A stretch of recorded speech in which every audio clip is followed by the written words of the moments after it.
Tonight, though, technically the first of 3 chances the Cavaliers will have to close out these Eastern Conference Finals against Boston. And yeah, all of us are TV. We're going to sit up here and say they just really need to get it done. But in Cleveland's case, that is much more true than just the usual talking head cliche.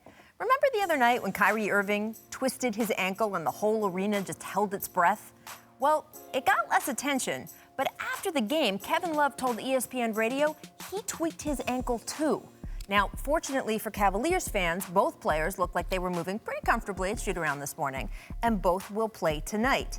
But as we saw with Kawhi Leonard, with Kyle Lowry this postseason, ankles, well, they're fickle and subject to re-injury once tender. And then there's just the overall physical wear and tear issue. After coasting through the first 2 rounds, the Cavs are now playing their 5th game in 9 days. And you can see it. LeBron James, for example, is slowing down. And I don't mean that as a shot about him being washed. He is not. Or as some metaphor. It's that he is actually slow right now. The NBA's tracking data says he was the slowest player on the court in Game 3, the 2nd slowest in Game 4.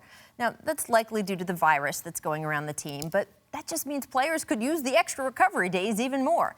Cleveland wins tonight. They get a couple days off before regrouping over the weekend for practice, then flying out to the Bay on Tuesday.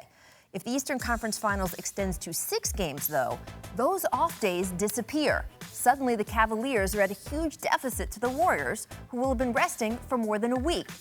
You know, we talk so much about how the Cavaliers came back from a 3-1 deficit in the finals last year. You know, stop me if you've heard that one before. But what we don't discuss as much is that the Cavs had just under a week off before those finals, compared to the Warriors and their tough 7-game series against the Thunder last year. And as the finals wore on, you could see which team had more left in the tank.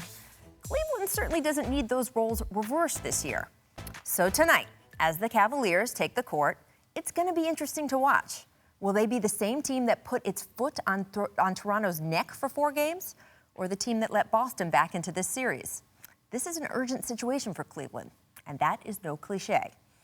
And guys, I don't want to forget the other reason it's important for Cleveland to close this series quickly, so people can stop talking and giving everyone all this bulletin board material. Ty Lue, the latest yesterday, he said, quote, "We're just focused on Boston, the stuff they're running. It's harder to defend than Golden State's offense for me." The more days with the media sticking a microphone in your face, Tracy, the more chance you have to say something like this. Come on, man. We all know.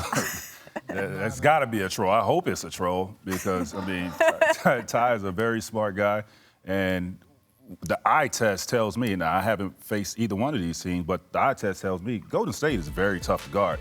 You have a 2-time MVP. Kevin Durant is an MVP. You have 3 of the best shooters in the league, and these guys setting screen with all the body movement and the ball movement, trying to guard that versus, you know, what you have in Boston. Not to take shots at Boston, but, I mean, come on, Golden State has the #1 offense in the league. He's trying to get his team prepared. That's all it is. He's trying to keep them up. We all know that Boston offense is – I think this is the reason he's saying it, though, because of the unpredictability. You know, you got 5, 6, or 7 guys that can give you 15. It's not that their offense is better. It's the unpredictability of their offense. That's what he's saying. When you face Golden State, you know where the offense is coming from Curry, Durant, Draymond, and Clay. But still, Boston, that's the unpredictability because there's multiple guys. Yeah, but with Boston, you don't know who – like Smart had a great game. They won. You don't know where it's going to come from in Boston. And I agree with you, Paul. Right now, the Boston Celtics are unpredictable. They're very hard to defend because harder to defend than Golden State? No, because you're accustomed to guarding them with Isaiah, and that's your whole scouting report on this team for the season. Is how you defend the Celtics is through stopping Isaiah. Well, now they're beating you with guys coming off the bench who you're not familiar with playing, and it's making it very difficult for Cleveland to figure this team out. I mean, Pierce, Scottie Pippen. You guys are not about to sit up here and tell me that Boston, with the unpredictability, is tougher to guard than what they have in Golden State. No. Because that is unpredictable. Look, Clay hasn't even got off yet. True, right? True. You make a good point. I think they know how to guard Golden State. I'm not saying they know how to stop them.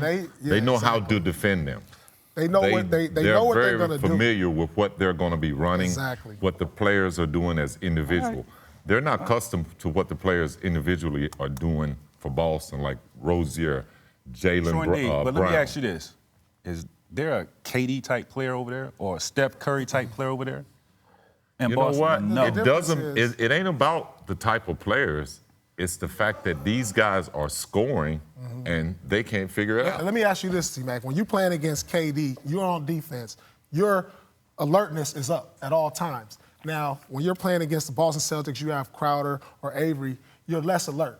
So then they slip to the basket or they pop more. Why am I less alert, though? Because the type of player that I'm playing, it doesn't have anything to do with their offense. It's because of the scale of talent. Let me put it this way. I am aware if I went one-on-one with any of you three gentlemen, you would not be unpredictable to me. I know exactly what you would do on the basketball court. It would still be harder for me than it would going against, say, no offense, one of the nice gentlemen in our crew here.